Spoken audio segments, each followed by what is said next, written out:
¿Qué tal? Good morning, everyone. My name is Peace. I am a senior psychology major, business admin minor, and I currently attend Harvard University, but I am studying abroad in Spain. So I will be taking you guys with me on a day in the life of a student here in Granada. Be sure to drop any questions you have right there, and I will answer it all throughout the day. Let's go.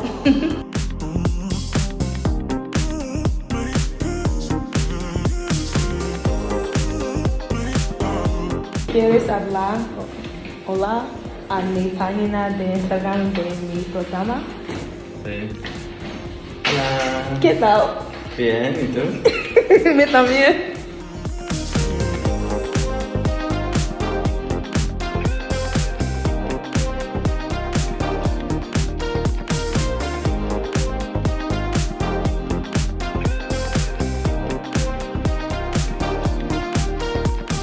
Alright guys, so I took a siesta, which is a Spanish nap, and now I'm headed to the nail salon to get a filling for my nails. Let's go.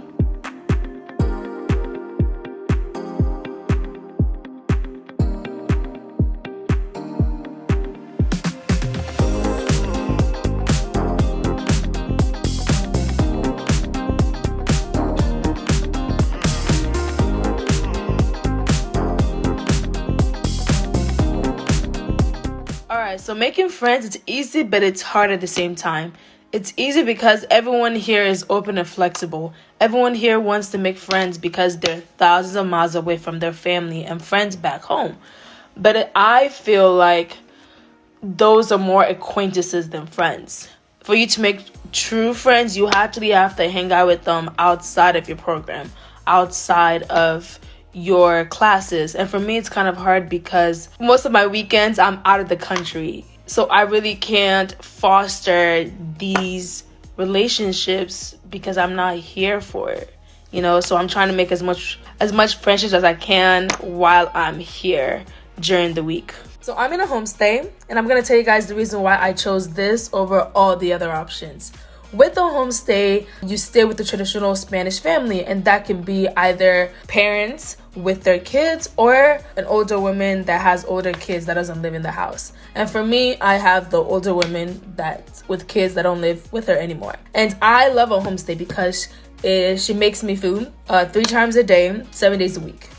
But that's not the main reason why I chose that. With the homestay, you get to really immerse yourself in the culture of Andalusia, of the country that you're in, and you get to like immerse yourself through the food. And the food is free. I don't have to pay for it. I don't have to go and grocery shop for it. And back home, I stay in an apartment. The cost of groceries adds up. And yeah, Spain is a relatively cheaper country than other European countries, but imagine like living in London and having to pay groceries. That money does add up no matter how little it is, and that's money that can be a bus ride to another country, that can be a flight. So that's one of the reasons why I did not choose an apartment. Residencia was cute. I think, did my program offer that? I don't know, but I chose a homestay because I always hear good news. That's the best way to immerse yourself. I don't regret my choice. I am glad that I'm able to save money on food and use that on trips. I love this question. I absolutely love my class schedule because I have 5 classes. I have 2 on Mondays and Wednesdays and 3 on Thursdays and Fridays. But the classes are 2 hours long. It's kind of long, but we do have pauses in the middle of the class. So at the 1 hour mark, we have a 5-10 minute pause. We only have 5 times. Is it 5 or 4? 5 times when we have Friday classes. And they told us those days at the beginning of the semester so we can plan ahead. So other than that, we don't have Friday classes. So that's why a lot of people leave Thursday evening. A lot of people leave Friday morning to go on trips.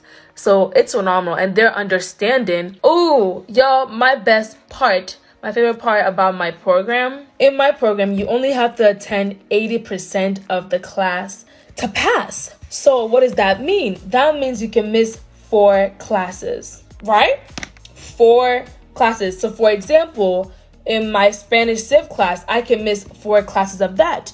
in my Spanish lit class, I can miss 4 classes of that. So because of that, most people actually plan ahead when they're missing the classes. Oh yeah, I can miss this class. I still have 2 more misses left. I just love it because they're so understanding here. Yeah, that's my favorite part because I have used 1 or 2 of my misses. And I plan to use all of it, or no, not all of it. I plan to use a few of it. Sí, yo hablo español.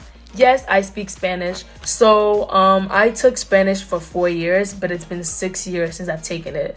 I hope that makes sense.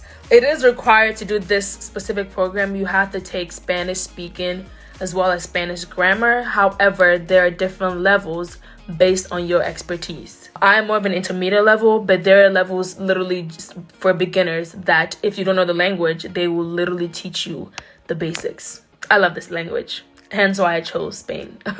So this answer will vary based on your school and how they run their program. But my school, Howard University Ralph Bunche Center, they essentially run it like I find a class that I have to take to graduate back home, and I find the equivalent of it here.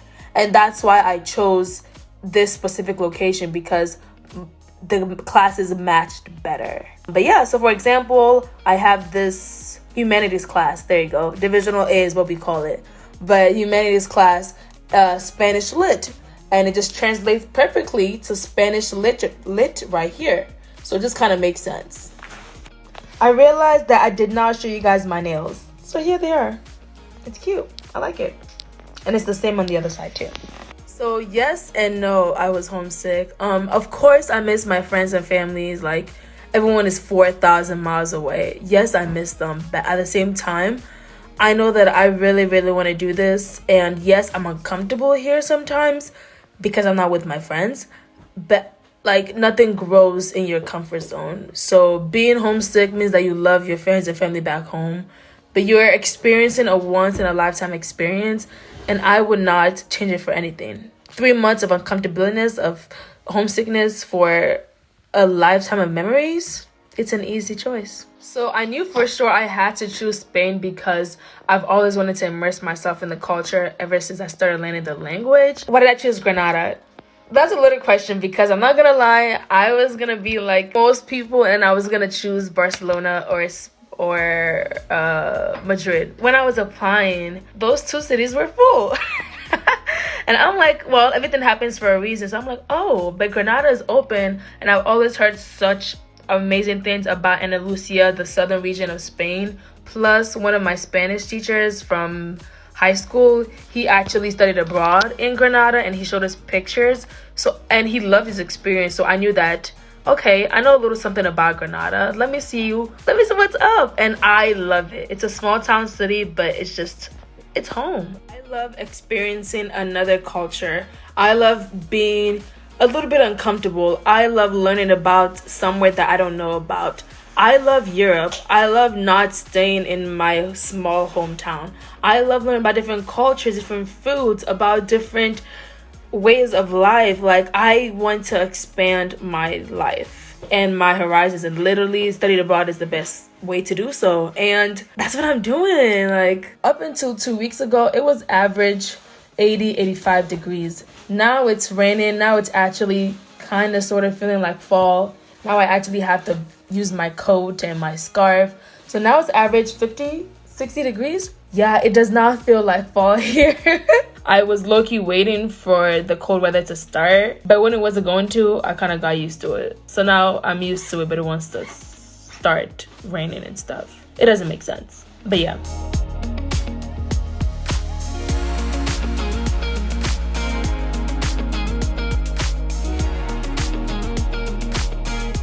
Okay, being Black in Granada or in Spain in general. When I was coming here, I was thinking south of Spain is essentially north of Africa. There should be a lot of Black people here, right? I was wrong. Yes, there are, occasionally Black people that I see, but this is not, there's not a lot of Black people here. And that was a huge difference for me because I go to an HBCU, an historically Black college university. So there's a lot of Black people there. So going from there to here was a stark difference. I still enjoy my experience. Have you experienced any racism? Yes and no. How do I explain this? Racism here is different than it is in America. Because in America, sometimes they're going to call you the N-word. Sometimes they're going to do different things to you. But that's not how it is here. Yeah, people stare at me like every single day. And I don't know if it's because they've never seen a black person before or if they're racist. Now, I'm not going to assume people are automatically racist. That's not who I am. So I'm like, maybe they've never seen a black person before. So I'm a friendly person, I like to think. So sometimes I would say hola to them because why are you just staring at me? You know what I mean? And some people, some of my fellow black counterparts here in Spain, they're uncomfortable with people staring at them. And I'm not gonna lie, at first I was too. I'm not gonna lie. I'm like, why? Is there something in my face? Like, what's going on? But it's just, I guess it comes with the territory. Yeah, I'm kind of used to it, sensory adaptation. But no extreme overt racism. I hope that answers the question.